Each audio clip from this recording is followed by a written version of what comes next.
और चलिए चर्चा करते हैं। मेरे साथ हमारी संवाददाता न्यूज रूम से जुड़ी हैं नीलम शुक्ला देवांगन, साथ ही स्टूडियो में हमारे साथ लगातार बने हुए हैं हमारे वरिष्ठ सहयोगी सुजीत झा। सबसे पहले हम नीलम के पास चलेंगे।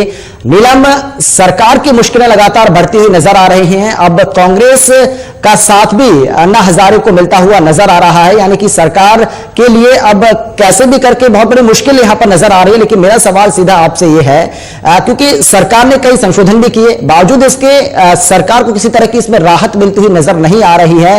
अब अन्ना हजारे का सहयोग करने की बात कर रही है कांग्रेस, तो किस बात को लेकर के इन दोनों के बीच बात हुई है? क्योंकि 9 संशोधन कांग्रेस ने कहा है कि आप संशोधन करिएगा, संशोधन 9 सरकार ने किए हैं, लेकिन फिर भी विपक्ष जो है इसको लेकर के राजी नहीं हो रहा है।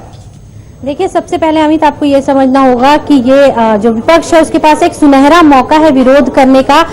जो पार्टी है, जो एनडीए है, एनडीए की सरकार है, उसका विरोध करने का एक सुनहरा मौका है और वो मौका छोड़ना नहीं चाहती है। और इसमें जब अन्ना हजारे ने यहाँ पर आंदोलन किया तो वो मौका और पुख्ता हो गया। यही कारण है कि सोनिया गांधी ने पत्र लिखकर समर्थन किया है अन्ना हजारे का और कहा है कि पूरा का पूरा विपक्ष आपके साथ है, खासकर कांग्रेस आपके साथ है। आप इस लड़ाई में हमें अपने साथ ही समझिए। और जिस तरह से मार्च किया गया, जिस तरह से पहले एनएसयूआई ने प्रदर्शन किया जंतर मंतर पर, उसके बाद जिस तरह से मार्च किया 100 सांसदों ने। लेकिन नीला, हम जानना चाहेंगे क्योंकि सरकार की यदि हम बात करें तो ठीक है, लैंड बिल के खिलाफ कहीं ना कहीं सरकार घिरती हुई नजर आ रही है, लेकिन हम आपसे जानना चाहेंगे 2013 का जो यूपीए सरकार का जो लैंड बिल था उसके खिलाफ भी हमने देखा था कि कहीं ना कहीं विरोध के स्वर उठ रहे थे। बीजेपी ने खुद इसका विरोध किया था, लेकिन आज बीजेपी पर ही ये दाव उल्टा पड़ रहा नजर आ रहा है। लेकिन मैं आपसे जानना चाहूंगा कि 2013 का जो बिल था और अब का जो बिल है, इन दोनों में यदि फर्क देखा जाए तो क्या फर्क है और किस चीज का ये विरोध हो रहा है?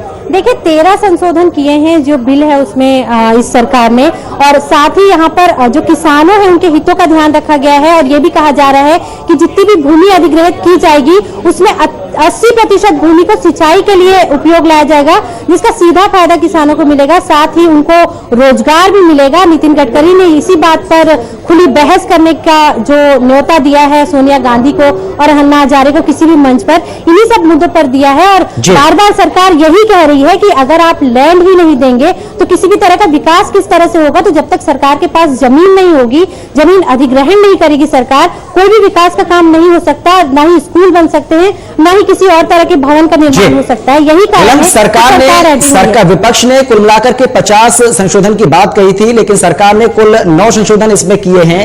तो ये जो 9 संशोधन है वो कौन कौन से संशोधन है जो सरकार ने किए हैं, जिसको लेकर भी विपक्ष कहीं ना कहीं मानने को तैयार नहीं है और 50 संशोधन की वो बात कर रहा है। लेकिन सरकार कह रही है कि ये जो 9 अमेंडमेंट्स किए गए हैं ये काफी हैं और कहीं ना कहीं किसानों के हित में है। किसानों के हित में कैसे है ये? देखिए, जिस तरह से किसानों को 4 गुना धनराशि देने की बात की जा रही है, 4 गुना मुआवजा देने की बात की जा रही है, साथ ही उनको रोजगार देने की बात की जा रही है। उसके अलावा जो भूमि अधिग्रहित की जाएगी उस भूमि पर सिंचाई की सुविधाएं बढ़ाने की बात की जा रही है और सिंचाई की सुविधाएं बढ़ाई जाएंगी तो साफ तौर पर किसान को फायदा होगा और खेती बढ़ेगी। तो यकीनन बहुत सारे फायदे हैं जो सरकार गिना रही है, लेकिन विपक्ष के पास एकमात्र यही मुद्दा है कि आप बिना सहमति के किसान की आप भूमि नहीं ले सकते। और जो सबसे बड़ी बात इस बिल में वो यही है कि किसान की सहमति के बिना भी अगर सरकार चाहे तो भूमि अधिग्रहित कर सकती है। ठीक है, सरकार के पास विकल्प काफी कम बचे हैं, लेकिन 2 रास्ते दिख रहे हैं। एक रास्ता कि बजट सत्र को बढ़ाया जाए और आम राय बनाया जाए। दूसरा रास्ता जो राज्यसभा का सत्र है वो खत्म कर दिया जाए और अध्यादेश के जरिए बिल लाया जाए। तो इन दोनों रास्तों पे चल के अगर सरकार बढ़ती भी है तो दोनों रास्ते बहुत ही खतरनाक है। एक तरफ खाई तो दूसरी तरफ गड्ढा है। लेकिन बड़ी मुश्किल यह है कि हमने देखा पिछली बार जब 14 दलों का समर्थन था सोनिया गांधी को और वो राष्ट्रपति भवन तक मार्च भी उन्होंने किया था, तो वहां पे बीएसपी नहीं थी, वहां पे एसपी नहीं थी। हालांकि कहा जा रहा था एसपी है, लेकिन इन दोनों दलों पे सरकार की नजर है, बाकी 14 दल हैं। लेकिन इन सब के बीच जो अध्यादेश का रास्ता है, अध्यादेश लाया जाए, यही एक विकल्प बचता है कहीं ना कहीं सरकार के पास। जी हाँ बिल्कुल, लेकिन वहाँ भी एक अड़ंगा है सुजीत जी। जिस तरह से संयुक्त सेशन बुलाने की बात की जा रही है, तो विपक्ष भी इस बात को जानता है और कोशिश यही कर रहा है कि स्टैंडिंग कमेटी में भेज दिया जाए बिल, और अगर एक बार स्टैंडिंग कमेटी में गया बिल तो अधिकतम समय के लिए आगे बढ़ जाएगा और इस बिल का फिर कोई मतलब नहीं रहेगा, क्योंकि 5 अप्रैल से वैसे भी इसकी मियाद खत्म हो रही है। तो दोनों तरफ से जो लड़ाई है वो बराबर की चल रही है और कहीं ना कहीं इसमें नुकसान जो है वो सरकार का हो रहा है।